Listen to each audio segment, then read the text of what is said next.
Cam Bray joins me now on the New Zealand show. It was meant to be the Cam and Cam show. Where is he, Cameron? One of the Ronnies is missing in action, MIA. So you've got the big Ronnie. The Cam show it was going to be, but it is now just the Cam show, so it's all good. Campbell and Cam Bray, we're away. Firstly, thank you for joining me, mate. Big couple of weeks starting to happen in New Zealand harness racing as we speak. It's really starting to hot up now, isn't it? Yeah, we're into the spring. We're really into the thick of the old spring carnival now. Cut week's just round the corner. Kaikoura Cut week with the big day on Monday at Ashburton, and to be fairly some good racing again at the Med on Friday night, and then again Thursday night tonight at Alexandra Park. They've got a nice couple of nice races too. So yeah, they're just sort of everywhere you look, it's good racing. Must say a big thank you to my sponsors as well, NZB Standardbreds, for Mr. Cameron Bray, also Harness Racing New Zealand, Woodlands Stud, who's got their shirt on, and also the guys from Haras to Trotteurs, who I haven't got catered for because I haven't got everything, and I even put my hats away from last night. But thank you to my sponsors for making this possible. We're going to be over in New Zealand very, very shortly too, so these shows will be changed up. Today's show is a little bit different, Cam, because, well, one, we generally put out on a Tuesday, but we had to wait for the feature meeting for the week, which is a Monday, which is a little bit different, but it's a public holiday there in New Zealand. Yeah, Labor Day Monday, yeah. So it's a bit of a revamping of the day. It was once upon a time a great day in harness racing. It sort of might have lost a little bit of its oomph over the years, and with the realignment of the racing season, it's given us a good opportunity to really build that day. And I think it's quite an exciting day. With a lead into, a week later, you got another great race day, and then following into the Cup. So, yeah, it's got a real cool feel about it, the whole thing, really. Oh, it has, and both sides of the ditch. That's what we try to do, break down the barriers a little bit. The racing's hotting up everywhere, so it's really, really exciting this time of year. Let's go back, Cam, to Friday just gone. NZB Standardbred's had a huge hand in the sponsorship, and without sponsors, this industry's in all sorts of trouble. So we've got to say a big thank you to those guys. I basically bang on about it day in, day out, but the different hat that you wear, we definitely need more sponsors getting involved with the industry, don't we? Oh, sponsorship's a huge thing, part of the industry, and this is slightly different. When you talk about Harness Million, it's a little bit of sponsorship, but it's a futurity race series, so it's a buy-up at the sale, much the same as your Nutrien race series over in your part of the world, or the APG.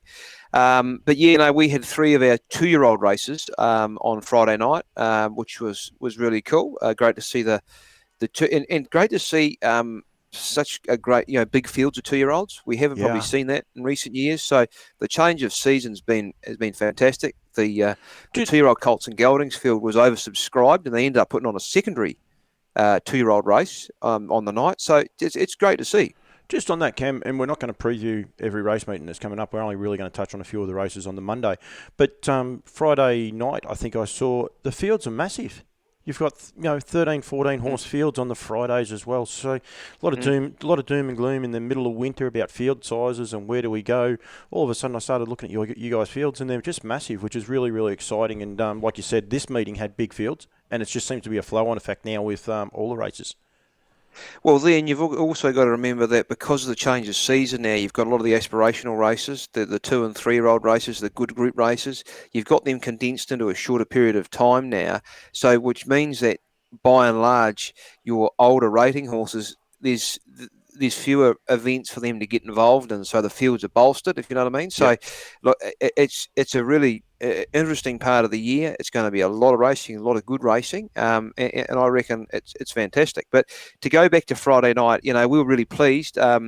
It's good to see that 2 of the Harness Millions were taken out by Northerners that had travelled down, and the 2-year-old trot, in fact, was quinelled by Barry Purdon and Scott Phelan. So the Aucklanders came down and took Quinella there with Southern Diamond and Hellberg. And the other one of our other big races on the night was the fillies, the 2-year-old fillies. It was a smaller field, but it was a good quality field. That was won by Millwood Nike, who putting on another hat we wear here as Gavel House. So that was really cool to see, because I think she won it was the Helen Pope down at Ashburton earlier in the year, while the mother was on Gavel House, which created a bit of excitement in Albuquerque. And she was managed to be purchased by Harvey Kaplan and Alabar. So that's great to see. that Is gift that is kept on giving. that was the one that was happening at the bar while we were there, wasn't it? There was about 4 or 5 people in. Was that the one or not? No, might be wrong. I'll shut up. No, I reckon don't. I'm wrong. No, That no. was a Yeah, different no, horse. no. That was a different horse. What bar?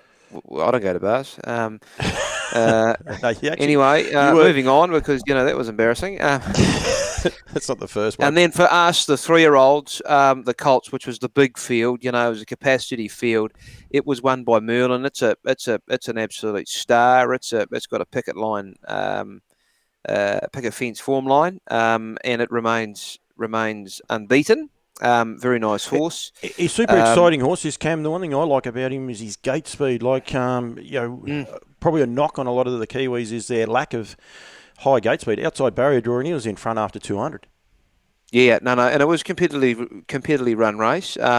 Don't Stop Dreaming's no slug, and I'll tell you, a horse I thought went extra good is a horse by a young trainer up in Cambridge, the son of Mac.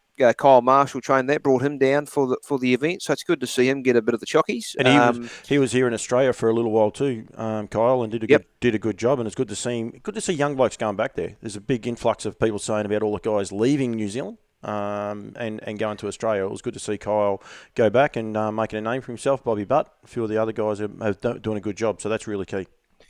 It's all about getting a wee bit of experience, and like a lot of harness racing families, you're born and bred into a lot of it, so it's good to probably get out and stand on your own 2 feet and learn the trade and bring some new elements back to the home base, so to speak. So no, that was the 3 Harness Million races, but the card was supported by some lovely races, including the 3-year-old. What was that? The Flying Stakes for the 3-year-olds at Group 1 level. And taken out by Akuta just showed his class, didn't he? He did, but a little bit of a bore fest, wasn't it? Once he got to the front and he just got there nice and comfortably without much speed, and then just zip home. I know it's hard. We have the knock. It's sort of the New Zealand mantra, isn't it? Sit and sprint. Yeah, but it's I see that they may be taking the NZ Cup off the table now for this horse. It just seems an odd way to prepare a horse for what's going to be some very, very tough racing towards the end of the season. But I did see there that they're potentially taking that off. But very, very good. It was a good run for those colours actually for the night too. There was some nice results. Barry Purdon and Scott Phelan had some good results. Mark Purdon had some good results, and then his name just left me. Christian Colours Dobson. Yeah, Ian Dobson. Yeah, Ian Dobson. Yeah, with the Cooter and the Trotter. And the Trotter Muscle Mountain, and for our own Ben Hope, and it was a good win as well. Good gutsy drive. He's just took off here. Brave move. He put them all to the sword a long way out, and he got the chockies. He's going pretty good, this horse. He is going really good. I reckon there's been some fantastic runs in behind too. I'll tell you, a horse I reckon who's really improved is a horse called Smokin' Bandar. He came up here for an Uncut Gems race, which was sort of designed for the level below the sort of good horses. And my word, is that horse improved? A great horse run by that Metaderos. With a bit of a Harada Trotter connection there. It went good runs again, but again, it's probably not its main target. You wouldn't have thought. No. He likes he got it all wrong, and he dashed home, didn't he? Yeah, Mataderos likes the grass a lot better, doesn't he? Like he thrives on that grass track racing. He seems to run better races. I think he likes the grass, and I think he likes a wee bit of distance. I think so. Yep. Yeah. The other horse I thought that went okay was Enheim. Coming. They would be happy just to keep him at the races, I would imagine. But the fact that he still keeps continuing to, not necessarily improve, but at least maintain. And as you said, Sunday Sun, albeit got it wrong a long way out, still found the line very, very good. But just looks a little bit uncomfortable in its gait for mine. That's about probably the one thing I would say against him at the minute. But crowd-wise, Cam, the pictures I saw seemed to be great. Seemed to be some great interaction with a lot of the owners. There was some, buying like all the pictures put up on the social media afterwards. There was good crowds of people, which is what the industry needs. And that's one thing about this end of the season. The weather does start to get a little bit better, albeit not here in Victoria or Australia. Sorry, I'm in Queensland, and it's no better here either. What's the weather like in Chinchilla? Wet. Wet's the best way to describe it. They don't worry. Is there a thriving harness racing community in Chinchilla? No, there's not. Toowoomba's the closest harness racing track, and there's not a lot there. I might go there on my way home, but no, there is not a lot. It's probably something we've got to look at and go from there.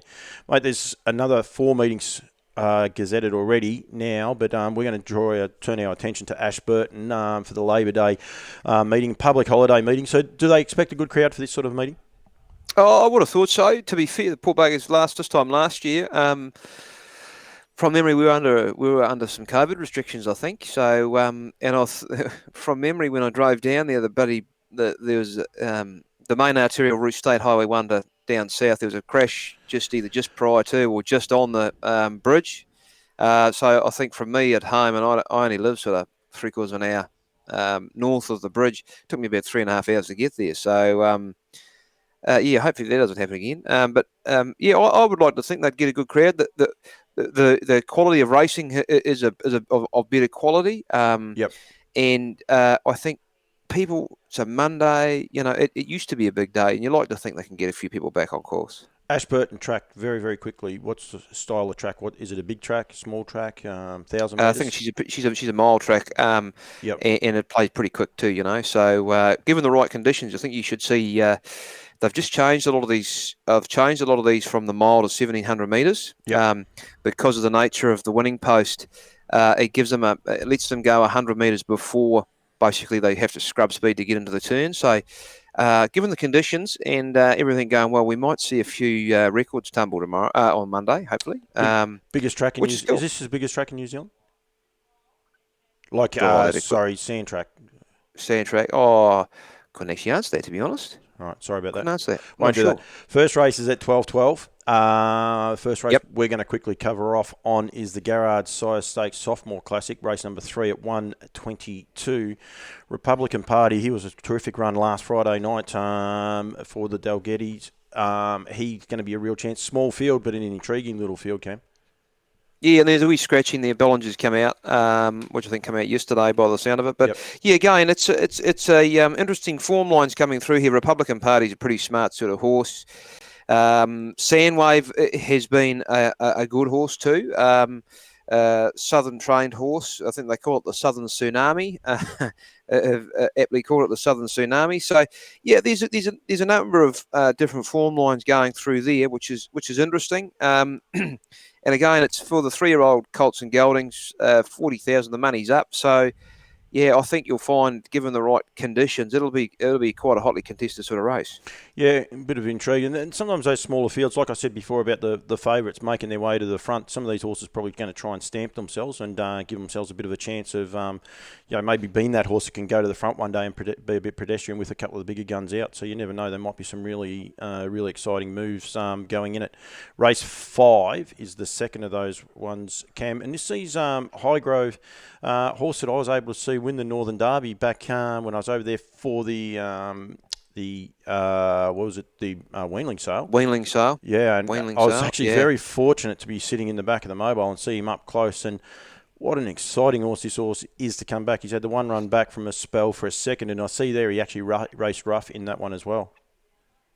Yeah, he's a previous Harness Million winner. Yep.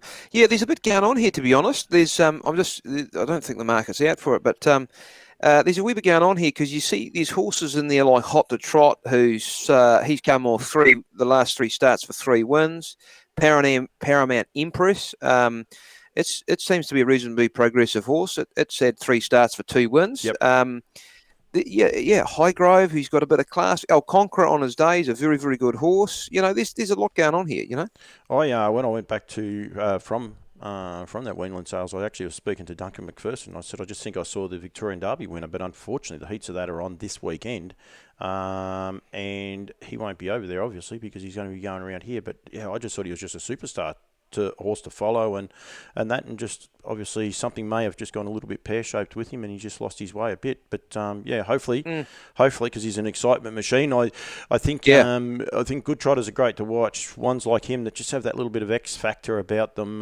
They're that next level, if you like, of horses to follow. I really enjoy watching some of those horses, so yeah. Well, yeah, to excuse the pun, those good, sometimes they can just be they're just brilliant, if you know what I mean. Yep.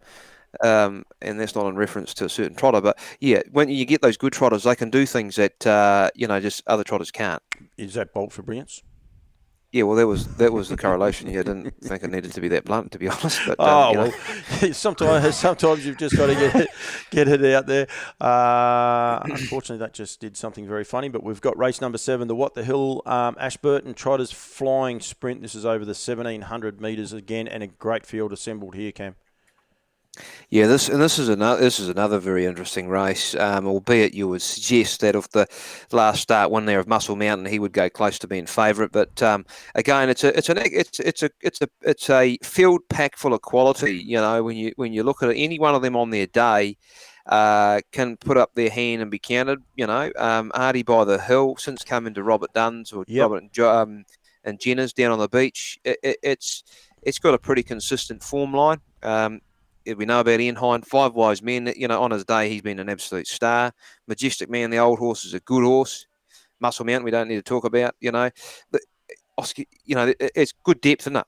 It is indeed. Oscar Bonavina, you're about to touch on him. He's an interesting horse, Oscar, isn't he? He sort of mixes his form a little bit. He looked good on the grass. Yeah, he looked good on the grass, but and carried a flat tyre, and you think, I'll just get on him next time. But no, don't do that. That's for sure.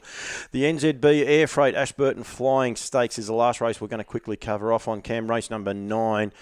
Now, this is what we need in harness racing. We need Australian horses coming to New Zealand. We need New Zealand horses coming to Australia. Because doesn't this now throw up a fair bit of intrigue with Rock and Roll for Michael Stanley in amongst a lot of horses that are in form and showing some terrific form as well, including BD Joe. Wow, yeah, you would think, this is shaping up to be probably one of the more exciting versions of the New Zealand Cup coming forward. Yep. And again, Rock and Roll putting his hand up to come over here and using that form line, albeit I see an interview with Mick Stan the other day just to say that they'd given him a couple of days and yes, they were going down there for a hit out, but it's not his target. So just punters, be careful, you're warned. But again, BD Joe, on what you've seen, again, he's been very good since resuming. Self-assured's been good. Like he had he came off a big mark at Methven, was pretty good the other night.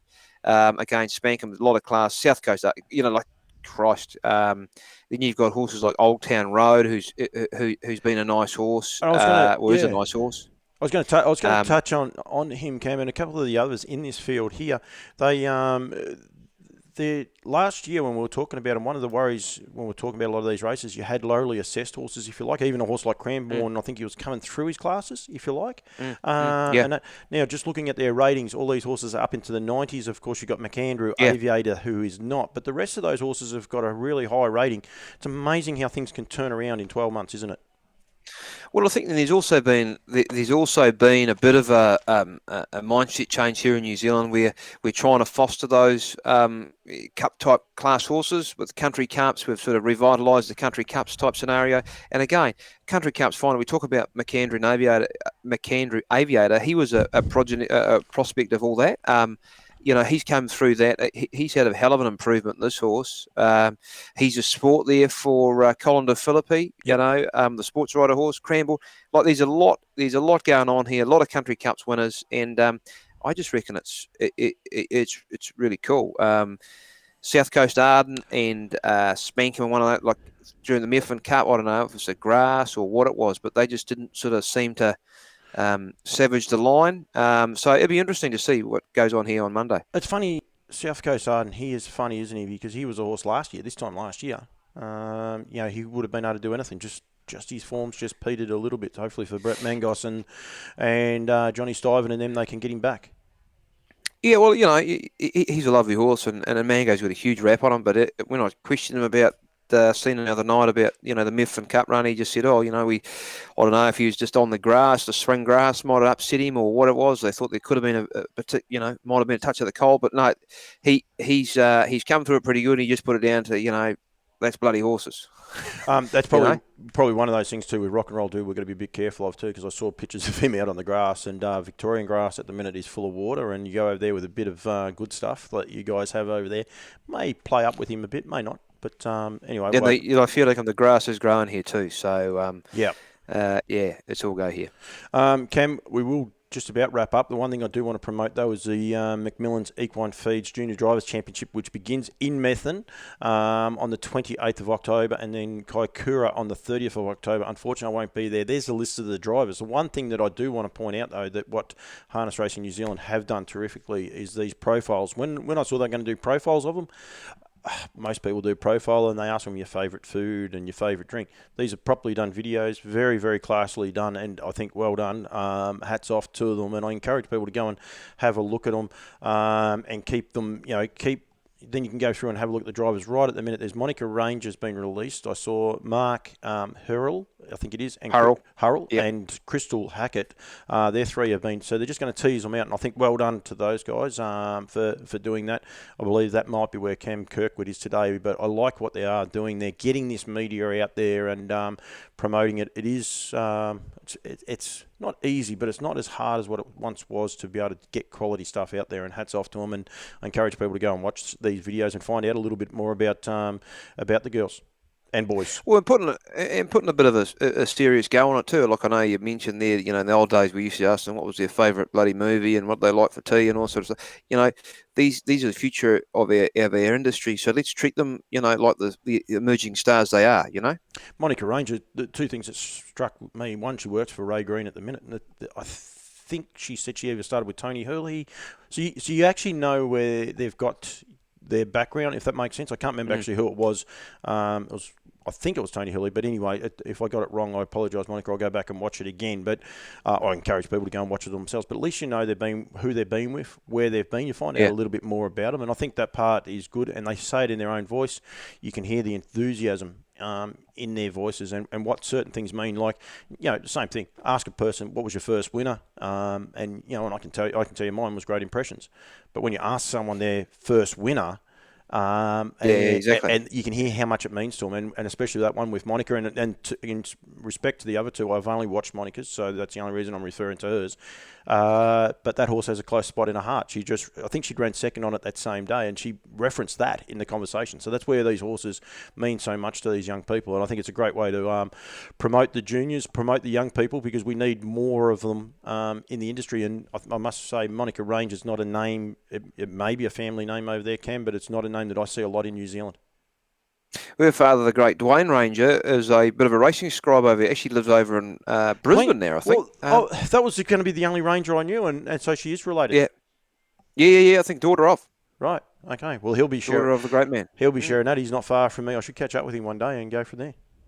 Could be random. He's a little bit random, so it could end up anywhere. Well, and you're not random at all, are you? Nope. No, very, very straight. Right, line and length, Cameron. Line and length. Let's keep on.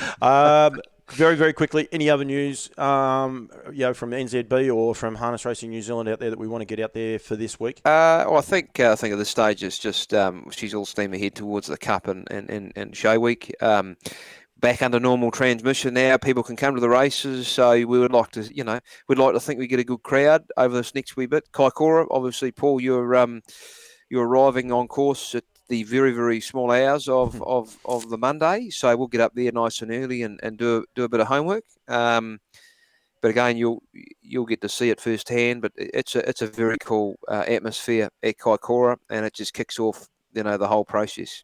If anyone enjoys what I do, sit back. We're going to be covering as much as we can, especially that day at Kaikoura. There'll be plenty happening. I can tell you guys in New Zealand too, there's a large contingent of Australians coming. You say about it being back open up. I was talking to Charlton Harness Racing Club last night, Andrew O'Gorman, and they're coming over. I think there's about 4 or 5 of those guys coming over as well. And someone else told me just the other day they're going to be over this. I can tell you there's about 15, 20 people that I know who have reached out to me already that are going to be over there. So it could end up being, back to the old days, which will be huge, not just for Harness Racing New Zealand. I think Harness Racing Australia, I think it would be just massive if that can happen. Yeah, well, I think it's definitely one of the races on the hit list, isn't it? And for any racing lover, New Zealand Cup Day is probably it is our biggest day here in New Zealand, and it is pretty special. So and show day too, to be fair, it comes back as a completely different vibe about it on the Friday, but you'll get to experience all that too, Paul, firsthand. But yeah, no, everything's building and momentum towards it, and I think everyone's really excited. We're great to see all our Australian friends back and all that too. So, yeah, I'm really looking forward to it. Nah, ditto. Right, mate, I'll let you go. Thank you very much for joining me. Thanks for putting up with the technical issues that we had trying to get this up and going. Do you reckon Cam Kirkwood will be out of bed next time? Well, what is it now? It's close to 11 o'clock. I'd say you might just be getting out of bed, I'd say. Yeah. Anyway, that'd be all right. Thanks, Cam. Thanks, Cam Bray, for joining me. Thanks, Cam Kirkwood, for not joining us, but that's okay. We'll get back at him one day, mate. But, thank you very much for joining me on the New Zealand show. As I said, proudly brought to you by Harness Racing New Zealand, NZB Standardbreds, Woodlands Stud, and Haras Trotteurs. I really appreciate everything you do for me, Cam Bray. Thank you for joining me, mate. Thanks, Paul, and just thank you. Well, congratulations to yourself and Marie on the winner the other night. That's pretty special for you. It was indeed. It was very special for the wife. Don't worry about that. So it's very good. Thanks, mate. Thank you.